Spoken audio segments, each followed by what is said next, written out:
Mesdames et messieurs, il est 22h sur Télé Djibouti. Voici les titres de cette édition. À la une dans l'actualité nationale, le président Guélé est à Obok pour sa tournée présidentielle.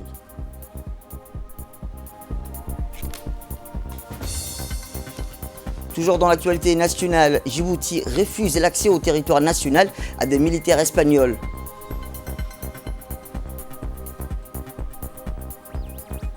Et enfin, dans l'actualité internationale, l'ONU continue d'aider les Syriens par le biais des transferts transfrontaliers en Syrie. C'était les titres, merci si vous nous rejoignez. Je vous le disais dans le titre, avant-dernière étape, avant Korangar, et dans le cadre de la tournée de proximité et de concertation sociale dans les régions de l'intérieur, le président de la République, son Excellence Ismaël Omar Guelleh, se trouvait aujourd'hui à Hayou, chef-lieu de la région de Bok.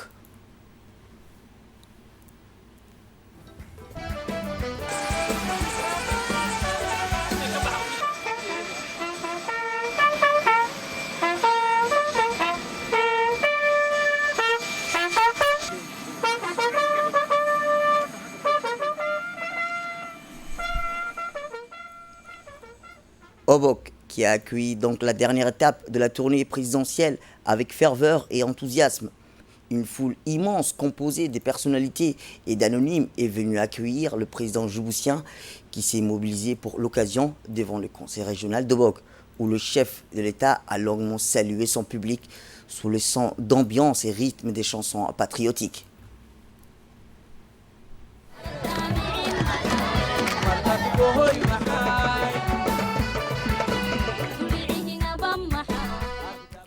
Également des danses et des acclamations nourries par une population liesse attendait le chef de l'État.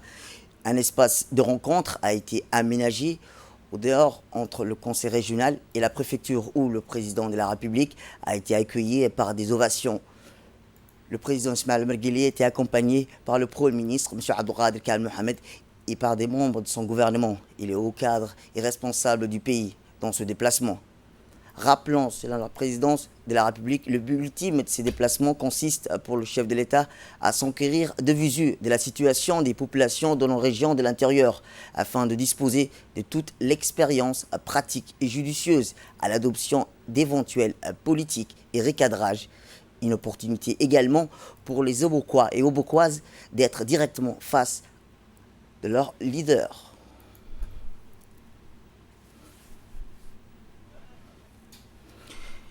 Toujours dans l'actualité nationale, après l'accueil en grande pompe réservé par les Obokois et Obokoises, le chef de l'État a enchaîné par une visite des différents stands des produits locaux exposés sur le site.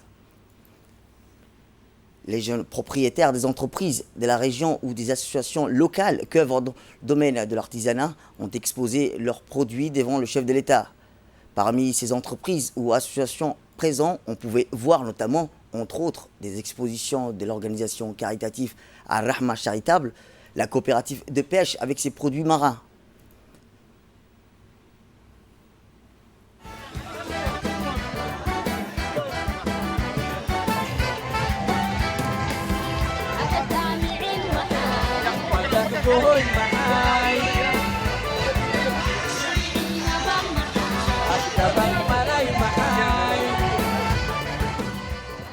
D'autres articles issus de l'agriculture ont également été présentés au chef de l'État. Comme toutes les régions, le chef de l'État n'a pas manqué au cours de cette visite d'encourager les entrepreneurs de la région et de les assurer de son soutien pour aller de l'avant.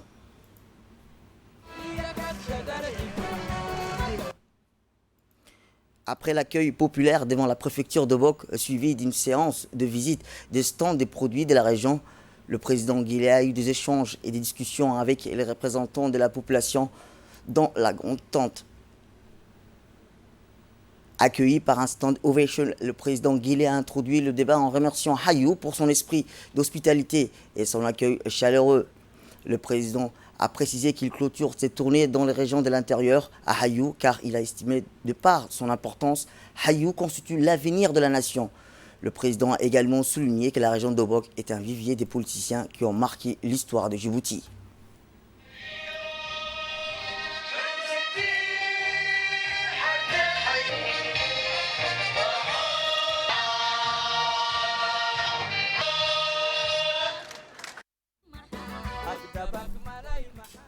Un vivier des politiciens qui ont marqué l'histoire de Djibouti, des grands hommes politiques connus pour leur patriotisme et leur courage. Notre tournée est d'une importance capitale pour nous avec des rencontres et des échanges avec les jeunes et les acteurs régionaux, les hommes et les sages. Le chef de l'État a déclaré que vous partagez avec nous vos satisfactions mais aussi les manquements que vous avez constatés. Ce qui nous permettra de constater la volonté de nos concitoyens, le rejet de certaines actions négatives et leurs préoccupations pour participer au développement de la région de Hayou à Obok.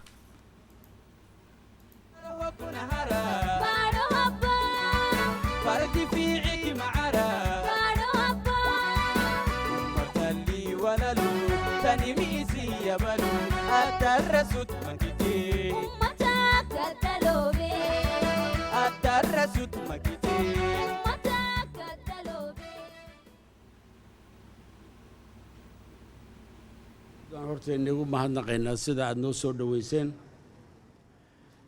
waan ka filaynay xayu iyo waxaa degmooyin ku xidhan waan laynagu yaqaanaa dadka. Le chef de l'État a introduit le débat en remerciant Hayou pour son esprit hospitalier et son accueil chaleureux. Le président de la République, M. Ismaël Marguerite, a précisé qu'il clôture cette tournée dans la région de l'intérieur à Hayou, car il estime, de par son importance, Hayou constitue l'avenir de la nation. Le président a également souligné que la région d'Obok est un vivier des politiciens qui ont marqué l'histoire de Djibouti, des grands hommes politiques connus pour leur patriotisme.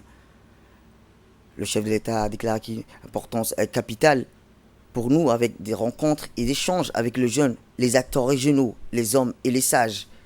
Nous voulons que vous partagiez avec nous vos satisfactions, mais aussi le manquement que vous constatez, ce qui nous permettra de constater la volonté de nos concitoyens, le rejet de certaines actions négatives et leurs préoccupations pour participer au développement de la région d'Obok.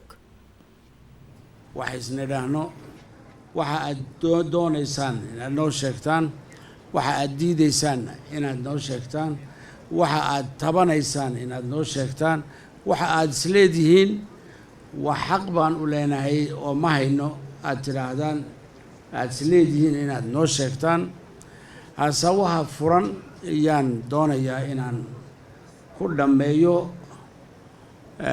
waddanka dhammaantii waa qaybtii ugu dambaysay oo gunaanadkana dee waxaa lagu yaqaanaa caanaha inta ugu dambaysa ugu macaan.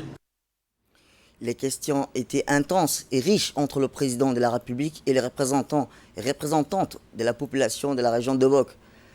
Après les mots de bienvenue du local, le général Ali Hangado, le leader principal des femmes d'Obok, Mme Assia Souleki, les premières intervenantes furent les femmes qui ont, tout soulignant les réalisations, ont fait part devant le président leur point de vue et doléances.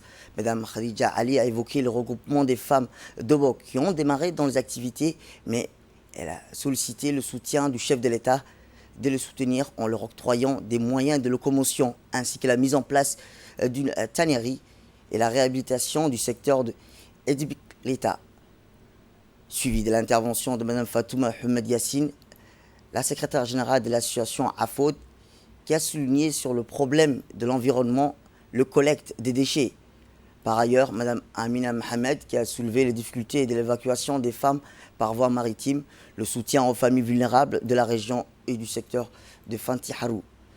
Dans sa réponse, le président de la République, M. Ismaël Marguerite, les a encouragés pour leurs efforts inlassables des femmes d'Obok dans de nombreux domaines. La région d'Obok, a-t-il indiqué le chef de l'État, a des atouts de développement innombrables, contrairement aux autres régions. Il a félicité les femmes pour la mise en place d'un système de collecte qui a donné de bons résultats et qui est soutenu par la DDS. Pour parler, le chef de l'État a promis d'accompagner les activités et les projets proposés par les femmes dans le cadre de l'amélioration des conditions de vie des familles. La région d'Obok regorge, a-t-il dit, des potentialités, surtout en ce qui concerne les richesses halieutiques. Elle a une expertise au niveau concernant l'exploitation des richesses maritimes, la transformation et la valorisation des produits de la mer, L'amélioration de la propreté et l'environnement est aussi importante, c'est la base de la santé et nous soutiendrons, a conclu le chef de l'État. Pour soutenir les familles vulnérables, sans l'assistance du PAM, nous allons le soutenir. Le président a demandé de répertorier le nombre de familles et de remettre aux autorités.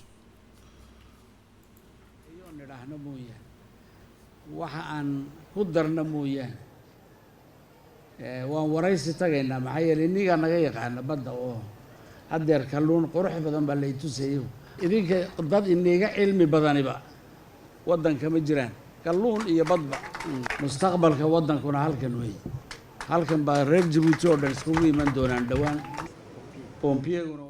Sur la deuxième partie des questions-réponses apportées sur la situation des handicapés dans la région de Bok, le développement et la protection des ressources maritimes et l'agropastoralisme, et notamment l'oued de Sadaï.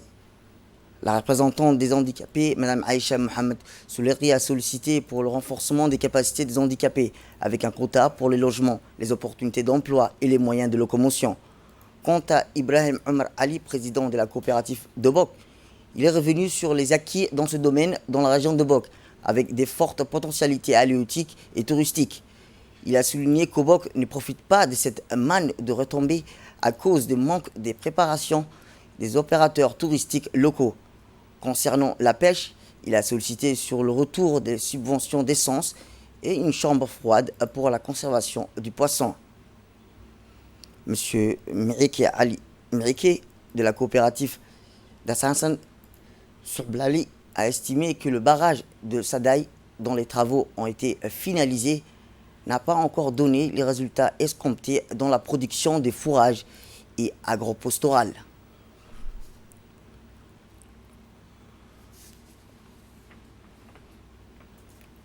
Le chef de l'État, M. Ismaël Omar Guelleh, a répondu à besoins spéciaux en lui rappelant que tous leurs besoins seront entre les mains de l'Agence nationale des personnes handicapées. Le chef de l'État a déclaré que vous avez une part dans les logements sociaux à travers tout le pays. En outre, a rassuré le chef de l'État. En ce qui concerne l'emploi, le préfet de la région fera de son mieux pour engager le plus de personnes à besoins spéciaux. Par ailleurs, vous avez M. Dehalé qui a frappé toutes les portes afin de trouver les équipements nécessaires à vos différentes formes d'handicap, a conclu le président Guelleh. Pour ce qui est de la pêche et du tourisme, et répondant au président de la coopérative de pêche, Ibrahim Omar Ali, le président de la République, M. Ismaël Omar Guelleh, a recommandé de profiter de toutes les opportunités que la mer vous offre dans la région et de surveiller vos zones maritimes de la pêche illégale. Le président a promis le renouvellement de la subvention d'essence pour les pêcheurs de Bok. Le promoteur chinois a investi à Razian avec des opportunités pour la population locale. La région de Bok regorge des richesses halieutiques et maritimes et c'est une source de fruits de mer intarissables à l'embouchure de la mer Rouge et de l'océan Indien. Pour la population d'Assansan et sur le rive de l'oued de Sadaï, le président a estimé que la terre est riche.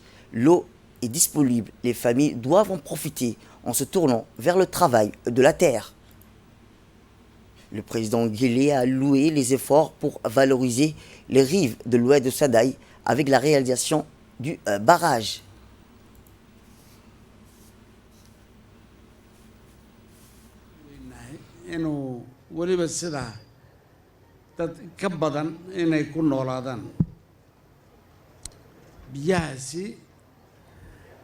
weliba imika intoo maalgelin kale lagu sameeyo in la xidho dhowr meelood biyaha la weeciyo lagu furo asasan yaareerahayga oo dhan iyo wixii ka hooseeya ee weli badda intaan la gaadhin aquaculture-ka aad doonaysaan halkaaba laga samayn karaa maxaa yeelay biyo macaan iyo baddii in laysla helo wey oo waxay noqon kartaa meeshaasi meel abaarta aanan aqoonba abaarba aanan aqoonin kolkaad eegto cawska ka baxaya meesha waa nicmad weeyaane walaalahay waa shaqaynadii aan wada shaqayno.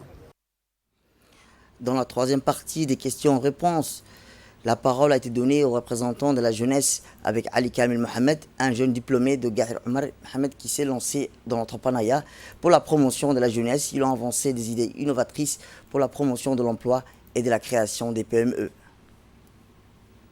L'État a recruté, mais nous vous demandons de faire exception pour la région d'Obok, à ce que tout départ à la retraite soit systématiquement remplacé.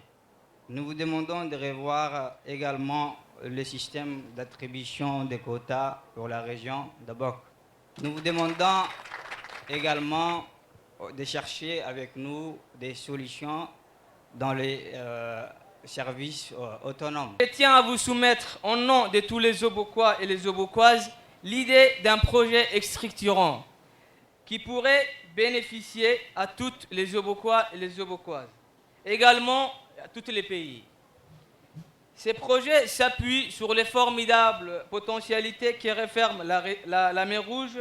Il s'agit, Monsieur le Président, d'un projet de grande envergure qui consiste en la mise en place d'un grand centre de formation pour les activités maritimes telles que la pêche, l'aquaculture, la réparation des bateaux, la natation avec une piscine flottante plutôt. Le deuxième projet qui nous semble aussi important, c'est le projet de construction d'un port transbordement. Je rajoute que j'ai la tristesse de vous annoncer qu'aujourd'hui, à Obok ne dispose pas d'un centre de débouchés qui regorge tous les jeunes diplômés. Je fais référence au fonds des garanties. J'avais créé un site web Jeep Shopping, créé avec Sugehi au site Geraka, Hayulian, Saimra, ils peuvent produire en ligne. Donc, au site, elle est déjà en ligne. Patente Kaye, compte commercial Kalio, local Kalio. À chaque fois, banquité, yo hintambate. Donc, wo banquité, problème yo. Asa kolesraka, hato kolesraka yo habay. À Cybercafé, à projet Can, Inch'Allah, ça va embaucher plus de 5 personnes. Le chômage est un phénomène qui existe dans le monde, et particulièrement dans les pays pauvres comme le nôtre.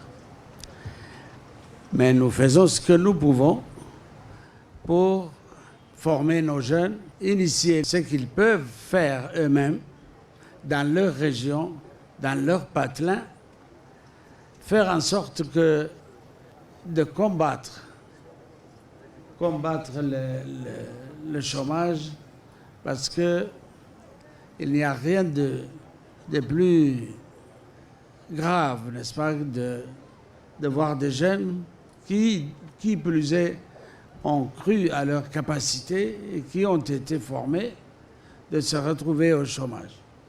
Ça, personne ne cherche à ignorer, mais c'est un combat de tous les jours. Nous faisons ce que nous pouvons, mais on va encore doubler d'efforts pour faire en sorte, et nous encourageons le secteur privé. Nous avons des outils pour ça. Les petites et les moyennes, n'est-ce pas, entreprises, ils ont accès au crédit, n'est-ce pas? La formation professionnelle aussi est importante. C'est le renouvellement ou remplacement numérique. Obok a des fonctionnaires qui ont vieilli là. Avec le préfet, le président du conseil, vous vous débrouillez pour leur trouver. Il faut que la vie soit alimentée. Mais la mer est là, mes chers amis. Il faut absolument profiter de cette richesse. Impossible n'est pas notre langage.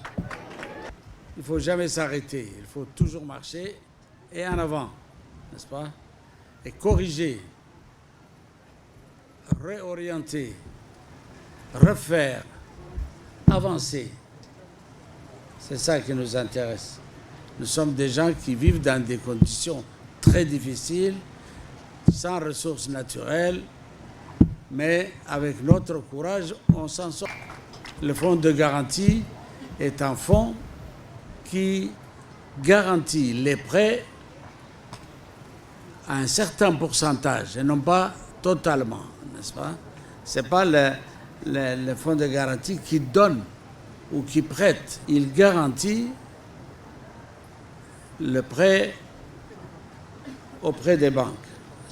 Le ministre de l'Éducation vous a donné une ligne, n'est-ce pas, de coopération avec la jeunesse aubokoise dans la mesure où il parle d'éducation, de formation, des possibilités d'offrir du travail et des emplois dans la région.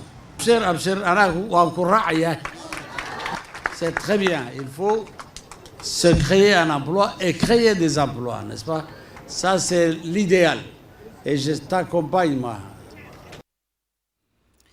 Comme dans d'autres régions, le président de la République, M. Ismaël Merguele, a eu une séance d'échange avec les leaders communautaires, toutes catégories d'âge confondues, après l'accueil chaleureux qui lui a été réservé aujourd'hui à Obok, puis les questions-réponses qui a été organisée entre la population et le président.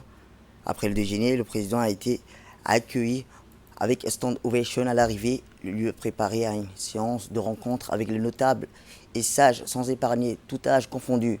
Le président a remercié l'assistance pour son accueil chaleureux. Le président Guillet a précisé qu'il décidait de visiter les différentes régions pour des rencontres de proximité avec les populations des régions. Aujourd'hui, nous sommes à Obok pour échanger, discuter, partager avec la population sur la situation que prévaut dans la région d'Obok. Nous sommes avec tous les représentants des jeunes et des sages, des intellectuels, des chefs religieux, des chefs coutumiers, ainsi que toute la société civile régionale pour voir la situation en cours dans la région afin de renforcer et corriger ou recadrer nos actions, toujours dans le cadre de créer des opportunités de développement et d'améliorer les conditions de vie de notre population dans les régions de l'intérieur. Le président a précisé que les échanges seront directs, sans intermédiaire, et les doléances soulevées seront écoutées attentivement avec des réponses rapides. D'autres seront traitées avec une grande garantie de réponse. Revenons à Djibouti, où Djibouti a refusé l'accès au territoire d'un contingent de militaires espagnols. Ces militaires ont été mis en quarantaine par leurs homologues français à la base militaire française, où ils font actuellement l'objet d'une surveillance médicale surveillée stricte avant leur rapatriement. Le ministre de la Santé, M. Mohamed Ouarsama Diriye, a tenu ce matin un point de presse sur la situation de ce militaire espagnol. Nous l'écoutons. Dans la soirée du 14 mars 2020, un avion de forces militaires espagnoles a atterri à l'aéroport international d'Umbouli avec à son port 10 membres d'équipage et 22 militaires. Ces derniers ont été soumis au dispositif de contrôle du ministère de la Santé qui conditionne l'accès au territoire national. Leur prévenance d'une zone à risque a conduit les services du ministère de la Santé à exiger une mise en quarantaine immédiate pour une durée de 14 jours. En accord avec les forces françaises stationnées à Djibouti, l'ensemble des militaires espagnols a été mis en isolement au sein de la base militaire française. Des tests de dépistage à la recherche d'une infection à coronavirus ont été pratiqués chez les 22 militaires et il s'est avéré positif pour l'un d'entre eux. Le ministère de la Santé tient à assurer que toutes les mesures de protection des agents en charge du contrôle ont été strictement respectées. Aucun de ces militaires n'a été en contact avec la population djiboutienne et tous ont été directement acheminés vers la base militaire française. Ils font actuellement l'objet d'une surveillance médicale stricte et les procédures de rapatriement ont été déclenchées pour l'ensemble du contingent. Un point de presse régulier sera désormais tenu par le ministère de la Santé pour vous informer de l'évolution de la situation. Une information de dernière minute nous est parvenue. Le militaire espagnol en question, vient d'être évacué ce soir vers son pays d'origine. Le militaire espagnol a été transféré depuis la base militaire française dans un avion militaire médicalisé et a été rapatrié ce soir à 21h heure locale. Concernant le coronavirus, une équipe de la radio-télévision de Djibouti a sillonné dans la capitale pour recueillir l'opinion des Djiboutiens sur le coronavirus, tant que pour se protéger de cette pandémie qui gagne toujours plus de terrain à travers le monde. Le président de la République, M. Ismaël Merguele, a fait une intervention hier dans laquelle il a demandé aux Djiboutiens et aux Djiboutiennes de s'unir pour lutter efficacement contre cette pandémie, par exemple se laver les mains. Voici les quelques réactions recueillies par notre équipe. Bonjour. La première des choses à faire, nous sommes un pays musulman. Je pense que nous devons, en tout état de cause, calmer tout et être très vigilants. C'est ce que je pense que le gouvernement a commencé à faire maintenant et continuera à faire. Étant musulman, on nous apprend qu'il faut se laver les mains, qu'il faut être propre, en même temps, effectivement, on dit al-wiqaya khayrun min al-ilaj. Vaut mieux se prévenir que guérir. Donc, il nous appartient de suivre ce qu'on nous dit. Prendre le masque, se laver les mains très bien de tous les côtés avec tous les moyens possibles, le plus possible. Les masques sont valables que 3 heures. On ne peut pas garder un masque pendant 2 ans. Il faut changer les masques aussi tout le temps. Les gants sont aussi très importants. Le salut, tahiyya, salam. Tahiyya, salam. Il suffit de dire bonjour de loin. Pourquoi se serrer la main? On n'est pas obligé de s'embrasser, on n'est pas obligé de... La tradition. Notre tradition, c'est la main, c'est lever la main. Tahiyya, salam à tout le monde. Bien sûr, cela suffit. La deuxième des choses, c'est être calme et suivre d'une manière intelligente, d'une manière posée. Lavons-nous les mains assez régulièrement, portons le masque. Et donc, déjà, les recommandations sanitaires, les consignes sanitaires doivent donc être respectées à la lettre. Donc, pour une première chose. Après, il y a d'autres mesures de prévention, caractère religieux, qui c'est donc le fait de rester à la maison, le fait de ne pas également... faire ses ablutions. Oui, faire l'ablution. Donc, c'est des mesures religieuses.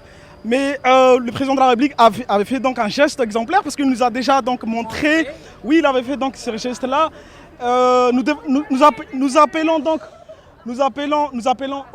à la population djiboutienne de rester donc vigilants, calmés, de ne pas... Et la psychose qui existe. Absolument, il y a ces questions de paranoïa donc où on doit se méfier tous, donc on doit donc rester vigilants, de ne pas également trop paniquer, de ne pas affoler, de rester quand même à la maison et de respecter scrupuleusement les recommandations sanitaires, les consignes sanitaires. Sans transition, toujours dans le cadre des activités de préparation de notre pays pour faire face à la situation sanitaire mondiale et suite à la réunion entre les autorités publiques et les importateurs des produits alimentaires et des produits pharmaceutiques, les brigades de contrôle des ministères du Commerce et du Budget ont procédé aujourd'hui aux vérifications des stocks des denrées alimentaires déclarés par les importateurs. Les opérateurs ont été conduits autant dans les grands dépôts de la capitale, à savoir Place Harbi, Blaus et zones industrielles, mais également dans les dépôts au niveau des zones franches. Il a été relevé qu'une quantité suffisante des denrées alimentaires est disponible pour les mois à venir et pour la consommation des ménages. Et c'est pour les mois à venir, un comité national de veille du marché est mis en place, composé des départements ministériels clés, mais également de la Chambre des commerces et des syndicats d'importateurs. Ce dispositif permettra de renforcer les mécanismes existants de suivi du marché et de pérenniser la coordination nationale de l'action gouvernementale. Informons à notre concitoyen que l'état de stock des produits alimentaires de première nécessité est largement suffisant. Suite aux politiques stratégiques du gouvernement concernant le stock du pays, il n'y a rien à s'inquiéter. Et nous rappelons aussi que les mesures prises par notre gouvernement concernant les restrictions concernent uniquement les passagers et non pas les cargos. Il n'y aura aucun changement. Nous rappelons aussi aux commerçants de la place à ne pas paniquer les citoyens et à ne pas changer les prix de denrées alimentaires qui restent largement suffisants et qui, pour toute la population. Nous rappelons aussi conjointement la direction de la douane avec les ministères du commerce, services concernés, structures de prix, qu'il y aura des contrôles de prix sur la place pour secourir la population à ne pas flamber le prix du denrées alimentaires. Et par mesure de prévention des précautions, le ministère de l'Éducation nationale et de la formation professionnelle décide d'avancer les vacances interruptives d'avril à mars 2020. De ce fait, tous les établissements scolaires, publics et privés et consulaires et les centres de formation seront fermés à compter du lundi 23 au mardi 31 mars 2020. La reprise des cours est prévue pour le mercredi 1er avril. Ce soir, nous allons parler de la région d'Obok, connue pour ses plages et son magnifique fond marin, représenté l'une des plus grandes régions touristiques avec ses toukoul, ses bungalows en bordure des plages, ses fruits de mer. Hayou propose un tourisme en campement rural, loin des stress de la ville, mais des magnifiques pièces sur les hauteurs de Itki. Notre équipe de reportage en tournée dans la région de Hayou a fait pour vous un tour d'horizon des différents sites touristiques d'Obok.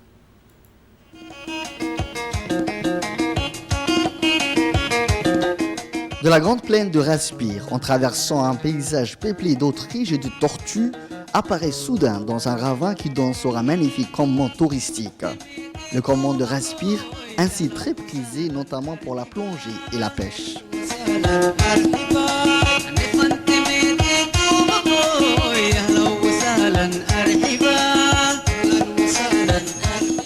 Le phare de Raspir, haut de 60 mètres de hauteur, le plus grand d'Afrique de l'Est, vient magnifier davantage ce secteur. Un phare historique qui indique l'entrée méridionale de la mer Rouge et l'extrémité orientale du golfe de Tadjoura.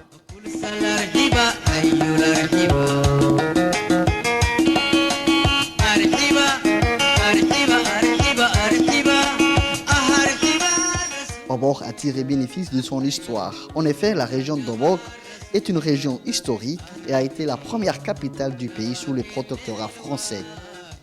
Elle abrite la première résidence du premier gouverneur du territoire, Léonce Lagarde, actuelle demeure du préfet de la région d'Obok. Cette ville évoque aussi le récit de voyage des aventuriers du 19e siècle avec son cimetière marin chargé d'histoire. Ahmed Mohamed Cheikh, natif de la région et vice-président du conseil régional d'Obok, nous livre ses impressions quant à l'évolution qu'a connue ce secteur dans sa région.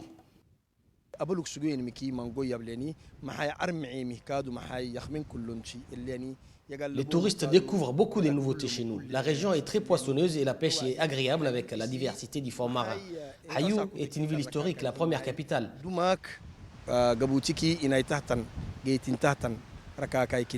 C'est pour toutes ces raisons qu'Obok reste très attractive. Le forêt de Kodoria, qui est considérée comme la plus belle mangrove de Djibouti et de l'Afrique de l'Est. Elle est le point de départ des excursions vers le mangrove de Kodoria. Excursion en petit bateau monteur ou en canoë-kayak.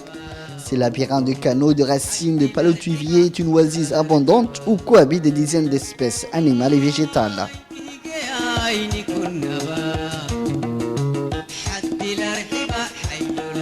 Lorsqu'on parle d'un climat doux dans la région, on pense à Mabla, des montagnes verdoyantes au climat tempéré. Le site magnifique est le terrain de jeu favori des amateurs de conduite sportive en brousse.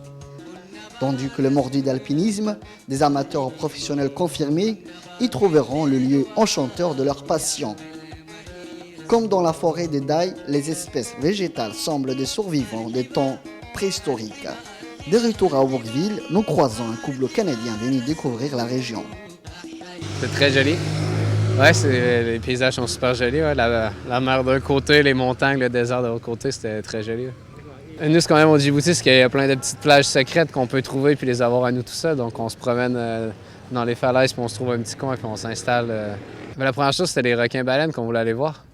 Puis on a fait une plongée, on a fait du snorkeling puis qu'on voulait aller voir Ben, les requins-baleines, les récifs de coraux aussi. Puis après, on voulait faire une petite tournée là, dans le nord du pays comme on fait présentement. Donc,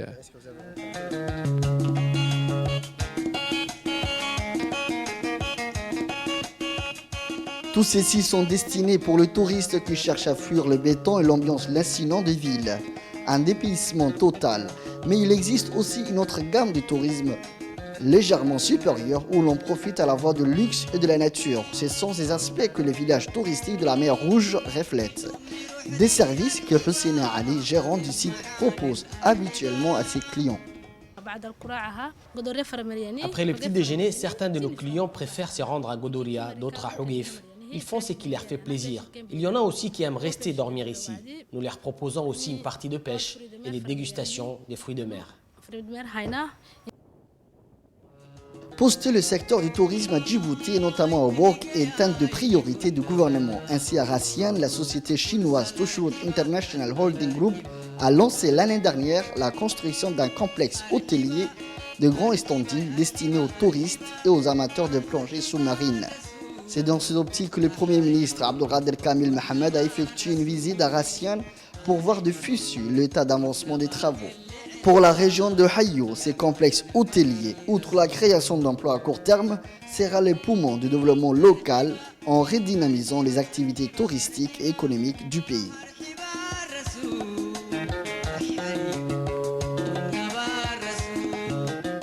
La population obokoise et surtout les femmes profitent du tourisme, notamment celle de l'artisanat. Elles exposent et commercialisent leurs produits chaque fois qu'elles ont l'occasion. Et structurées, bien organisées, les artisanats sont les ambassadrices artistiques de leur région.